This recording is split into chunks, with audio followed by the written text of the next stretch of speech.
नमस्कार दोस्तों, आज हम पढ़ रहे हैं भारतीय लोकतंत्र में समानता, कक्षा 7वीं सामाजिक एवं राजनीतिक जीवन। यहाँ से सीटेट के बारे में बहुत सारा पूछा जाता है कि समानता क्या है, समानता का कानून कब आया और क्या भारतीय समाज में समानता पूरी तरह से लागू हो चुकी है? क्या अभी भी असमानता का अ, असमानता का भेदभाव होता है? तो हम उन सब चीज़ों के बारे में यहाँ से पढ़ेंगे। जो लाइन सीटेट के पेपर में पूछी जाती है, मैं आपको रिपीट करके बताऊँगी। भारतीय संविधान सभी व्यक्तियों को समान मानता है कि देश के व्यक्ति, चाहे वो स्त्री हों, पुरुष हों, किसी भी जाति के हों, धर्म के हों, चाहे गरीब हों, चाहे उनकी आर्थिक पृष्ठभूमि कुछ भी हो, लेकिन वो क्या है, सब समान हैं। लेकिन बाद लेकिन इसके बाद हम ये नहीं कह सकते कि असमानता खत्म हो गई। लेकिन हम ये नहीं कह सकते कि भई समानता के आने से असमानता खत्म हो गई, ये आज भी मौजूद है। लेकिन फिर भी कम से कम भारतीय संविधान में सब व्यक्तियों को समानता के सिद्धांत को मान्य किया गया कि भारतीय संविधान में क्या किया गया, जो समानता का सिद्धांत था ना, उसको मान्य किया गया। जहाँ पहले भेदभाव और दुर्व्यवहार से लोगों की रक्षा करने के लिए कोई कानून नहीं था, अब लोगों के सम्मान और उनके साथ समानता के व्यवहार करने के लिए कि भाई लोगों के साथ सम्मान के साथ बात करो, उनका अपमान मत करो, तो इन सब चीज़ों के लिए कानून बना दिया गया।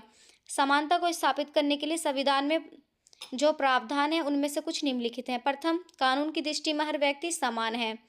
जो देख लो, ये प्रावधान है, काफ़ी बार पेपरों में पूछ लिया जाता है कि समानता को स्थापित करने के लिए संविधान में जो प्रावधान है वो कौन से हैं। तो आपको चारों ऑप्शन दे दिए जाएंगे, तो लास्ट में ये भी लिख देंगे कि भाई ये चारों हैं क्या। फिर अगर मान लो कोई एक ऑप्शन नहीं देंगी तो आपको छांटना पड़ सकता है।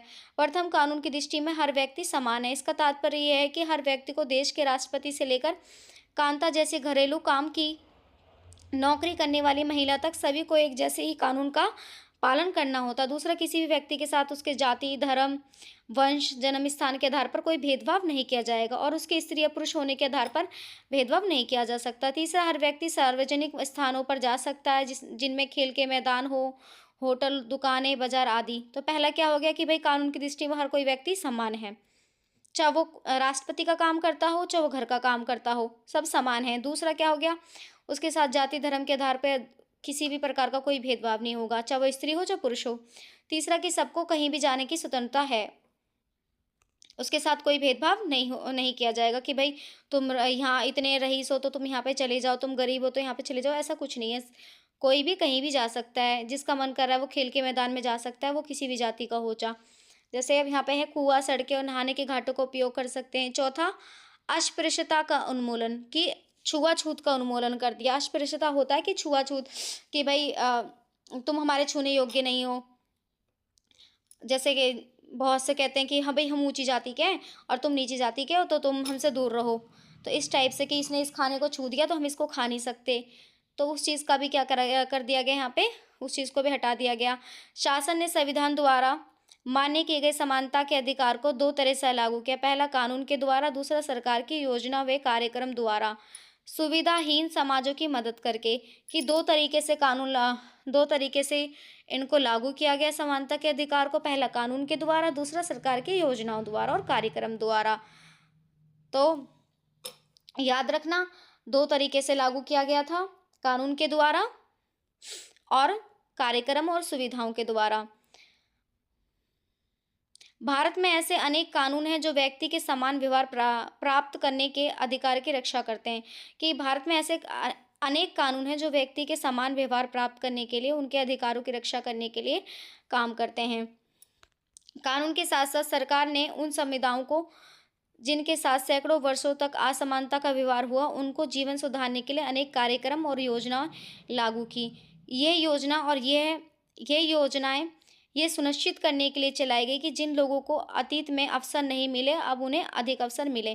कि पहले जो था कि भाई जिन लोगों के साथ असमानता का व्यवहार हुआ, उस वजह से उनको कोई अवसर नहीं मिले, तो उनको कार्यक्रम और योजनाओं के तहत क्या बहुत सारे अवसर प्रदान किए गए ताकि वो भी आगे बढ़ सकें। इस दिशा में सरकार द्वारा उठाया गया कदम मध्याह्न भोजन। ये जो मध्याह्न भोजन है, काफ़ी बार सीटेट के पेपर में पूछा जाता है। इस कार्यक्रम के अंतर्गत सभी सरकारी प्राथमिक स्कूलों में बच्चों को दोपहर का भोजन स्कूल द्वारा दिया जाता था। और जो ये लाइन है ना, ये है योजना भारत में सर्वप्रथम तमिलनाडु राज्य में प्रारंभ की गई। ये बहुत जरूरी लाइन है। सबसे पहले कहाँ प्रारंभ की गई? तमिलनाडु में। 2001 में उच्चतम न्यायालय ने सभी राज्य सरकारों को इसे अपने स्कूल में 6 माह के अंदर आरंभ करने के निर्देश दिए। ये बहुत ज़रूरी लाइन है, काफ़ी बार पेपर पेपर में जो हमारे सीटेट के पूछी जाती है। 2001 में उच्चतम न्यायालय ने सभी राज्य सरकार को इसे अपने स्कूल में 6 माह के अंदर आरंभ करने के भई लागू करने के क्या दिए? निर्देश दिए। इस कार्यक्रम के काफ़ी सकारात्मक प्रभाव हुए। उदाहरण के लिए मान लो जिन बच्चों के पास खाना या भोजन नहीं था घर पे, वो उन बच्चों को स्कूलों में भोजन मिलने लगा, तो भई वो स्कूल जाने लगे कि चलो हमें कम से कम दोपहर का भोजन तो मिल जाएगा। और बहुत से बच्चे ऐसे होते थे कि स्कूल में पढ़ने आते हैं, जैसे बहुत से उस टाइम के जो शिक्षक थे वो बताते थे कि पहले बच्चे खाना खाने जाते थे और लेकिन इस स्कूल जो थे वो वापस नहीं आते थे भई, क्योंकि वो उनको वो सारी चीज़ें प्रोवाइड नहीं थी कि भई तुम्हारे पास ये सब चीज़ें हैं तो तुम अच्छे से आ सकते हो, अच्छे से खा सकते हो। तो ये जो गरीब बच्चे थे, जो जिनके पास ये सारी सुविधाएँ नहीं थी, तो उनको भोजन की व्यवस्था से क्या हुआ, स्कूल में बच्चे जुड़ने लगे। परंतु अब जब से स्कूल में मध्याह्न भोजन मिलने लगा, उनकी उपस्थिति में बहुत सुधार आया। फिर माताएँ जिन्हें पहले अपना काम छोड़कर ना बच्चों को खाना खाने, खिलाने घर आना पड़ता था, उन्हें ऐसा नहीं करना पड़ा। इस कार्यक्रम में जाति पूर्वाग्रह को कम करने में सहायता मिली कि भई जाति पूर्वाग्रह के सभी बच्चे साथ मिलकर खाना खाने लगे, जाति छुआ-छूत ये सब खत्म हो गया कि तुम पंडित हो, तुम ये हो, तुम ब्राह्मण हो, तुम ये हो, तो तुम शूद्र हो, तुम तो उससे क्या हुआ कि जब 7 बच्चे मिलकर खाना खाने लगे ना, तो ये जात-पात का जो सिस्टम था, ये थोड़ा-थोड़ा कम होने लगा। क्योंकि स्कूलों में सभी जातियों के बच्चे साथ भोजन करते थे। कुछ स्थानों पर तो भोजन के पकाने के लिए दलित महिलाओं को काम पर रखा गया। तो इससे भी क्या था, जो दलित महिला भोजन पकाती थी भई, तो सबको खाना पड़ेगा खाना। मध्याह्न भोजन कार्यक्रम में निर्धन व्यक्तियों की भूख मिटाने में सहायता की, कि जो मध्याह्न भोजन था ना, कार्यक्रम जो था, जो 2001 में लागू किया गया था, सर्वप्रथम तमिलनाडु में लागू किया गया था, अब सब जगह लागू हो गया था। तो उसमें क्या था कि लोगों को सुविधाएँ मिली। जैसे कि इनको जो विद्यार्थी थे उनको क्या था कि भई अब उनको भरपेट भोजन मिल जा रहा था, जिससे कि वो आगे अपनी पढ़ाई कर सकें।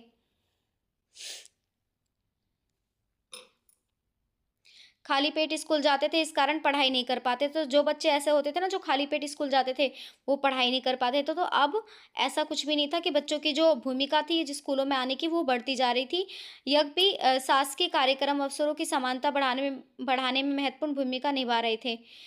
किंतु अभी भी बहुत कुछ करने की आवश्यकता थी। मध्याह्न भोजन कार्यक्रम ने निर्धन बच्चों को स्कूलों में प्रवेश और उनकी उपस्थिति तो बढ़ा दी, लेकिन फिर भी इस देश इस देश में वो स्कूल जहाँ अमीर के बच्चे जाते थे, उन स्कूलों से बहुत अलग था, जहाँ गरीब के बच्चे जाते थे। आज भी देश में कई स्कूल हैं जिन्हें ओम प्रकाश वाल्मीकि जैसे दलित बच्चों के साथ भेदभाव तथा असमानता का व्यवहार किया जाता है, कि ऐसे बहुत सारे स्कूल हैं जिनमें क्या देखो, अमीर जो स्कूल होते थे उनमें सारी सुविधाएँ मिलती थी, बहुत अच्छी फैसिलिटी मिलती थी।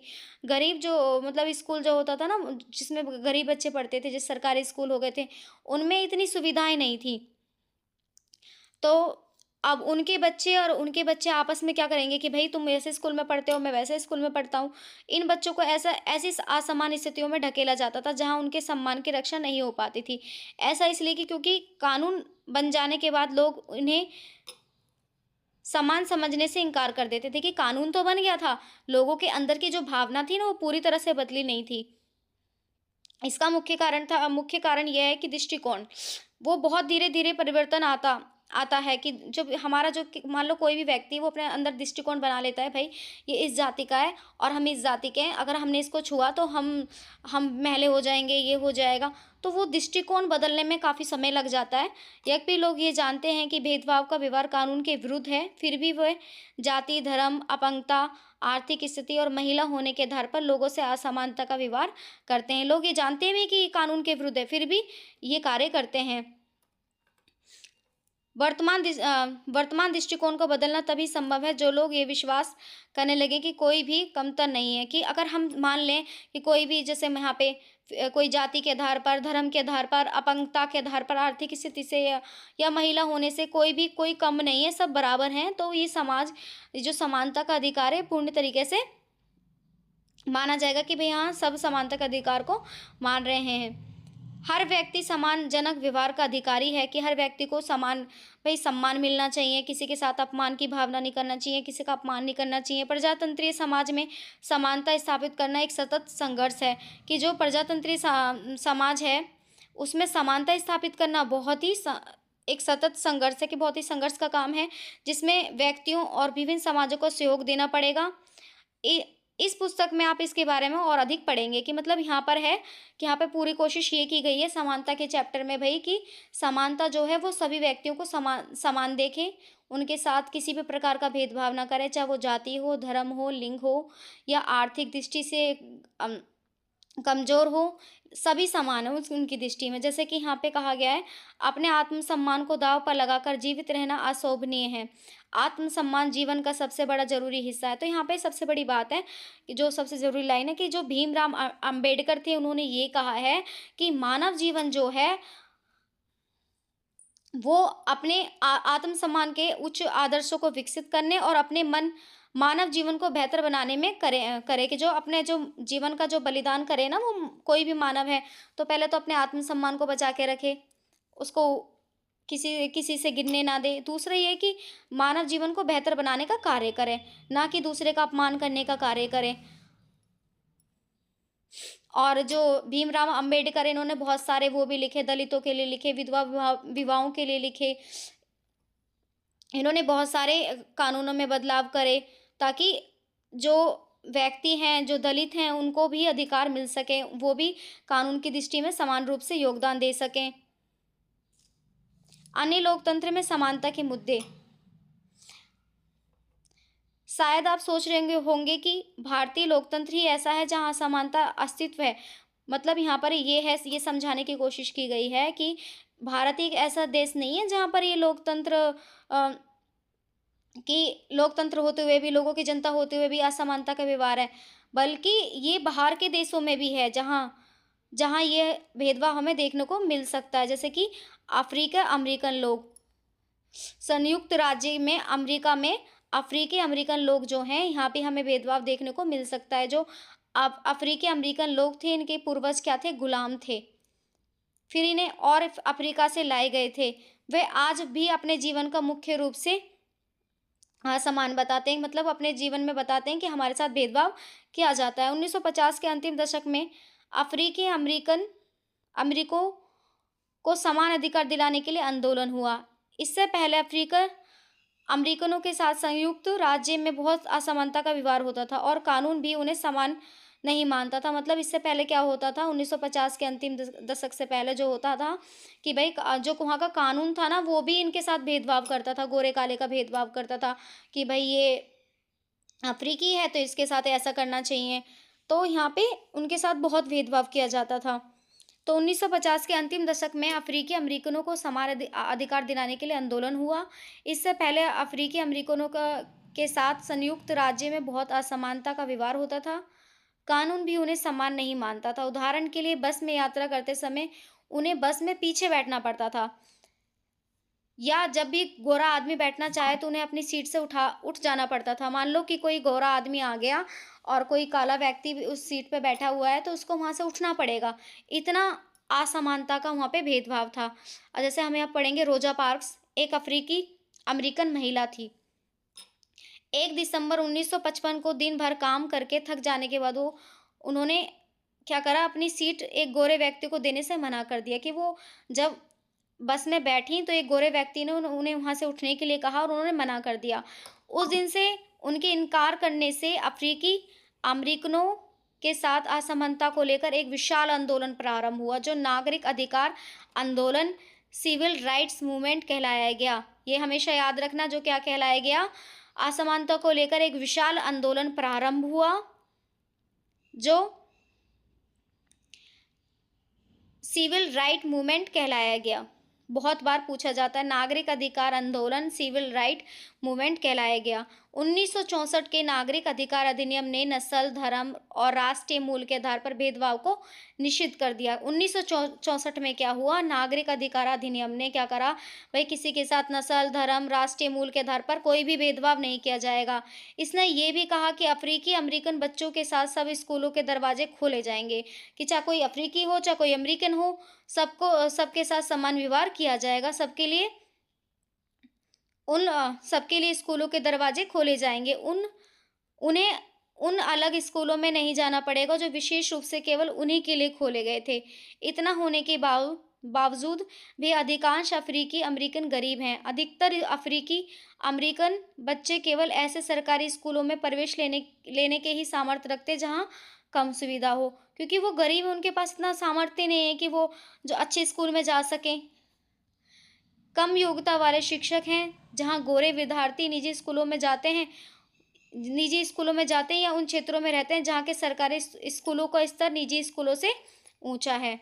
तो जो निजी स्कूल होते हैं वही उनका स्तर जो है वो सरकारी स्कूलों के स्तरों से ऊंचा है। तो इसका मतलब ये है कि भेदभाव ये नहीं है कि भारत में भी नहीं होता। भारत से जो देश होते हैं उनमें भी हमारा भेदभाव देखने को मिल सकता है। जैसे इसका एक उदाहरण थी रोजा पार्क्स, इनके बारे में पूछ लिया जाता है तो आपको याद रखना होगा। और 1964 में नागरिक अधिकार अधिनियम के ने नस्ल, धर्म, राष्ट्रीय मूल के आधार पर भेदभाव को निषेध कर दिया, कि इसने कहा कि भाई सब समान हैं, किसी के साथ भी भेदभाव नहीं किया जाएगा, सबके लिए समान अवसर दिए जाएंगे। तो आपको ये चैप्टर कैसा लगा मुझे बताना ज़रूर, कमेंट सेक्शन में कमेंट ज़रूर करना और लाइक और सब्सक्राइब करना। धन्यवाद।